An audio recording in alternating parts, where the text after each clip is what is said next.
Hello，大家午安，第14集。在所有风暴都结束后半年，游书朗重新建立起了他的平静生活，也重新和人建立了关系。他在这个世界上再次有了他在乎的亲人了。就在这个时候，他和樊潇又再次碰面了。再次见到樊潇，他似乎也改头换面了，整个人从造型到气质都和过去大相径庭了。也不知道他在这半年间究竟经历些什么，我们赶快来看看。你俩认识？我前任。我男人看男人的眼光真好。前任，好吃的菜上午到。那我就去准备了。你倒是对你男人的前任都没有敌意吼？我就一个问题，活儿怎么样？靠听说腰这么帅的人，活儿越一般。小慧慧，我去收根烟。哎呀，果然游书朗看到他还是会有情绪波动的，还是得靠烟稍微压制一下。又跑到厕所，樊潇都知道了，跑来厕所可以见到他。来一根。游书朗倒是也没有抗拒吼，就这样咬住了。这火柴与胭脂味的烟要重新点燃了吗？两人要旧情复燃了吗？销售干着，偶尔来这里帮帮忙。你这端一晚上的盘子，也买不来这包胭脂。樊总这么屈尊，为的到底是什么？我在里面也借过，但出来就管不住自己。所以他还是有入狱过。心烦是想抽，想你的时候也想抽，也试过别的烟，但抽不惯。是不是意思就是樊潇也试过跟别人处过，但还是想念游书朗？有些话现在说着不合适，还请樊总咽回肚子里去。唉，据我所知，你没进去过吧？哎6个月，罪行较轻的污点证人，可不向外界披露罪责。 ，OK，我一直都想报复他们，计划了很久，后来和泰国检方合作，提供了很多一手线索，所以在案件审理期间，他们将我转为了污点证人，从轻处罚。还跟我想的一样。你给天天设立的医疗基金账户里的钱，品丰创投以你个人名义投资的分红，哪一样需要你一天打几份工的折腾？你又在搞什么花招？确实，我就算什么都不做，依然可以保我衣食无忧。可那样的日子，有什么盼头？给自己找一点值得努力的事情，不然真的撑不下去了。游书朗对樊潇还是戒备心很重哦。这是我在公司优秀员工嘉奖大会上的照片。6个月，我从终端做到了地区总单，屁大点的职位，几盒烟钱的奖金，以前极不入眼的东西，我激动的都发抖。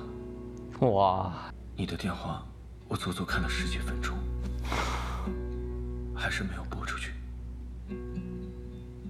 我答应了你不要打扰你的生活，那就请你继续遵守你的承诺。现在全身黑的游书朗，不再是那么轻易的能够接受了，即使你再卑微。嘿，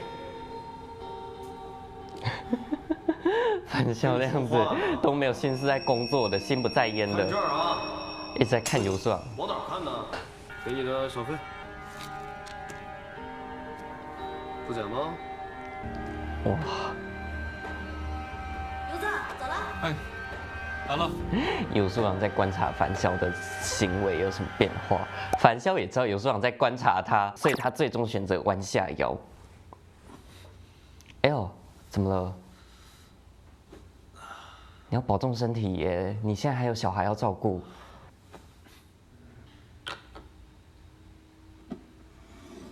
哎，不是，那一罐药没了就丢掉吧，空罐子还放回去。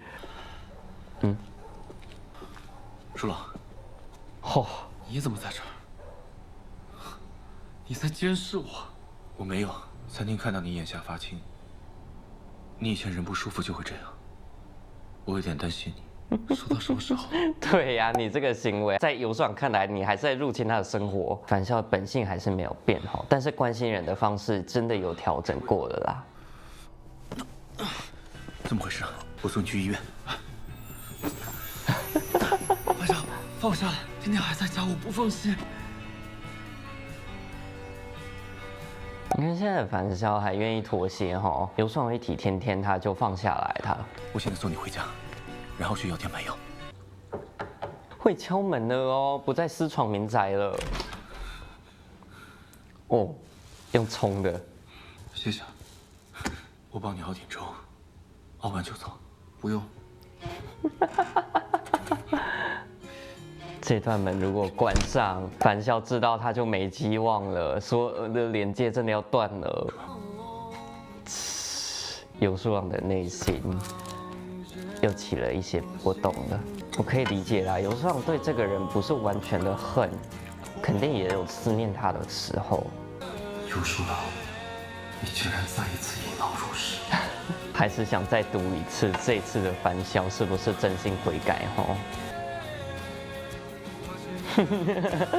手指一直在抠，你也很烦躁哦，不知道这到底是不是正确的选择？什么？原来你在计划这个？今天你生日，我不知道我是哪天出生的。我们以前不是约定了今天？粥熬好了吗？熬好了就滚吧。祝尤主任和天天永远健康快乐。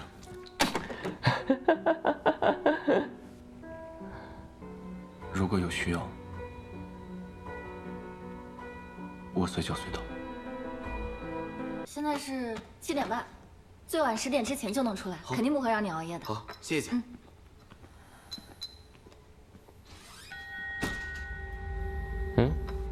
刘主任，你知不知道樊潇他垮了？现在他垮了，泰国混不下去了，夹着尾巴就跑了。你们两个还有电话联络哦？我听白三淼说，白三淼樊潇去了华国，他可是卯足了劲儿要报复樊潇呢。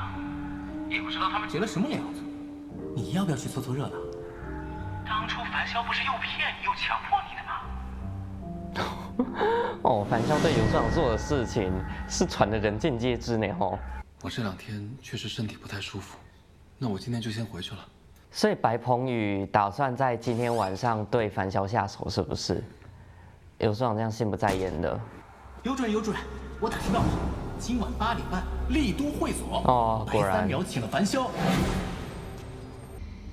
很挣扎哦，真的要再次掺和樊潇的事情吗？那摩托车好帅，帅什么帅？太光了，吵死了。其实游书朗如果想阻止这件事情，他就请樊潇来帮他煮东西什么的。反正樊潇不是说要随叫随到吗？这样就可以阻止樊潇去赴约啦。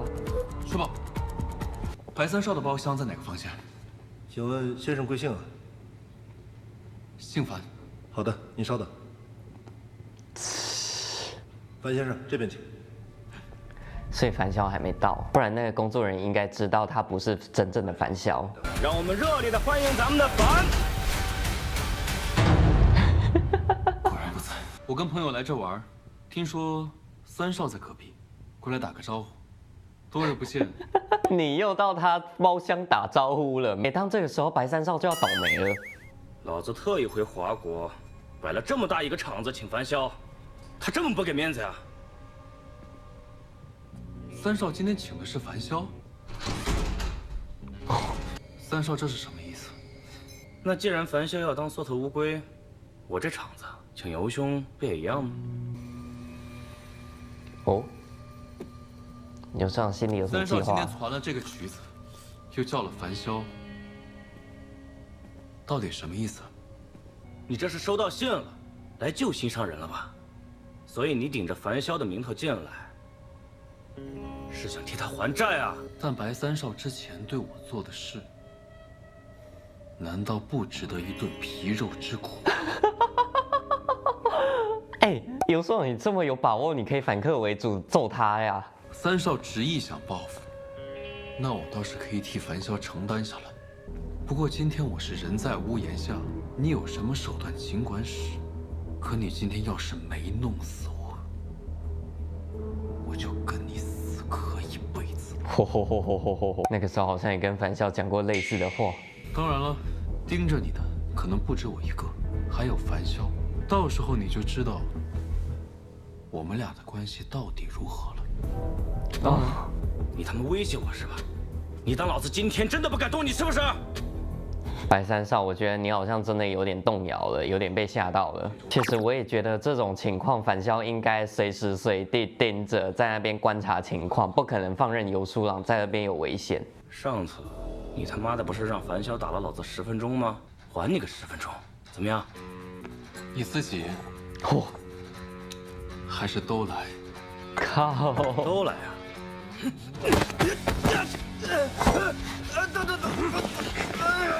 姓尤的，我之前打你的时候，可没说过不允许你还手。我靠！我现在相信游书郎真的黑化了。舒老，什么？不是樊潇，你真的就待在这里，没有去那边看游书郎发生什么事啊？我为什么不接电话？你给我打电话了？不是说随叫随到，为什么关机？哪里不舒服吗？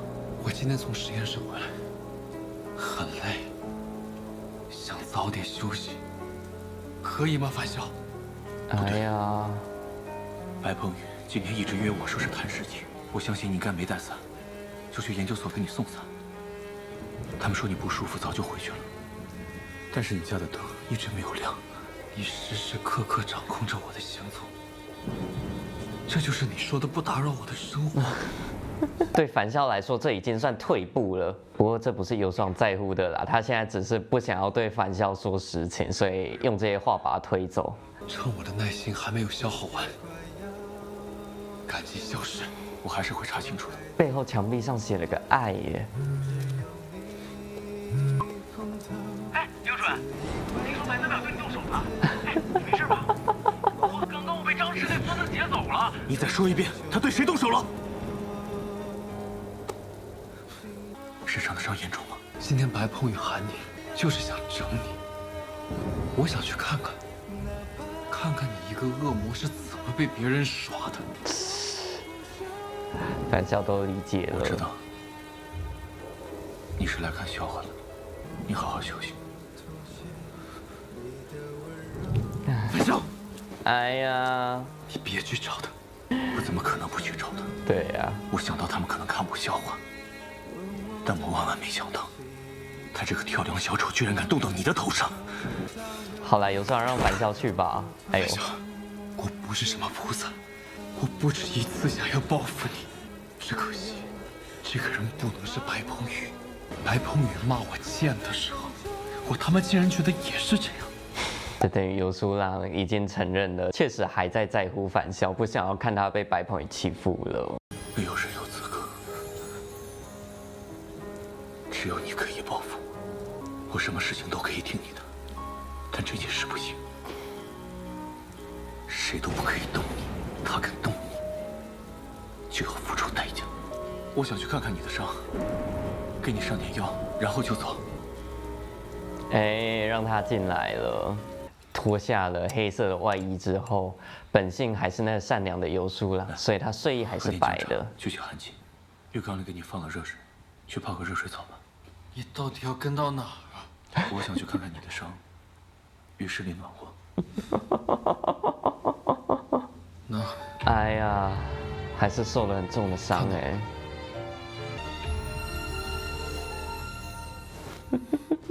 你在他面前脱衣服，怎么可能事情就这样结束呢？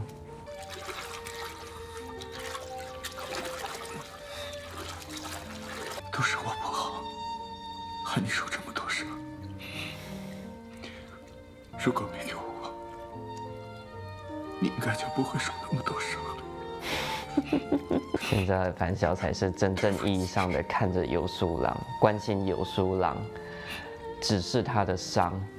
我应该远远的离开你，对不起。哎呀，今晚我想留下来，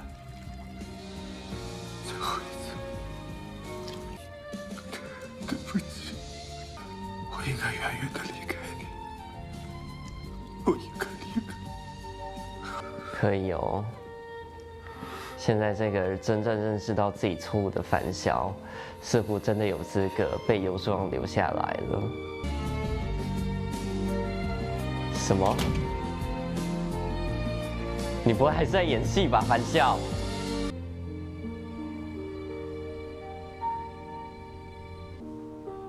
哎呀，我走了，哎，没有啦，樊笑是真的，以后再也不会出现。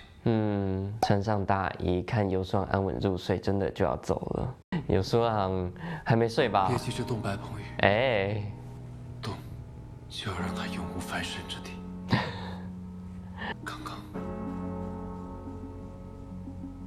刚刚是意外，我不会多想的。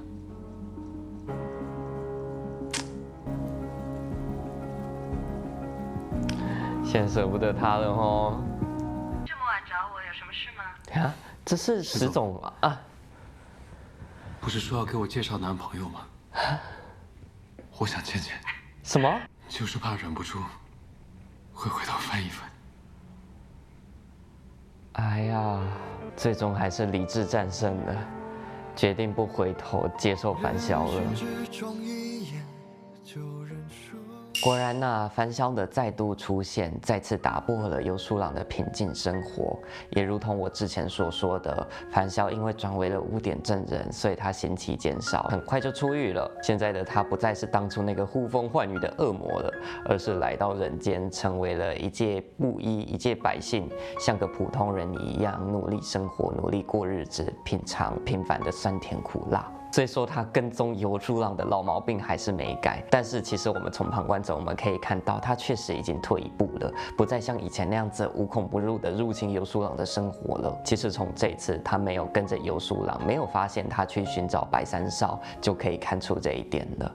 反而这个时候还真的是有点希望樊潇可以跟着游书朗去找白山少，去到那边及时把他救下来吼。不过我在想，也许这件事情就是应该要让它发生，游书朗就是应该要这样子各种阴错阳差之后被白山少跟他手下的人打一顿。这件事情有几个层面，一来樊潇没能及时救下游书朗，就代表他确实没再像以前那样跟踪他了，他真的有在悔过了。二来游书朗这个好人，这个几乎从头到尾都没有做错事的人，这样子被打了一顿，其实就有点像是耶稣替罪人钉在十字架上那种感觉。当然游书朗不用那么伟大吼，他确实像他所说的不是什么菩萨，但是这也意味着这是樊潇真正的救赎。在樊潇看到他身上的那一身伤之后，他才真正意识到自己当时这一直以来到底错得多离谱。樊潇在这之前的悔过，更像是知道他以前的做法会把游书朗越推越远，如此而已，所以才改变做法。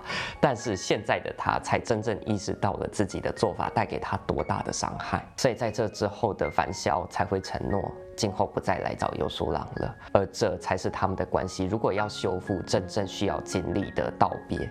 两个人纠缠了这么久，现在应该可以算是两清了吧？两清之后，也才是真正的重新出发，重新开始。所以游书朗选择接受相亲，而樊潇可能会继续进行他的赎罪，继续他的复仇吧。两个人看似真的就这么错过了，但是我们知道故事不会这么结束了。最后一集我们再等着看他们究竟会有什么样的结局吧。下次见，拜拜。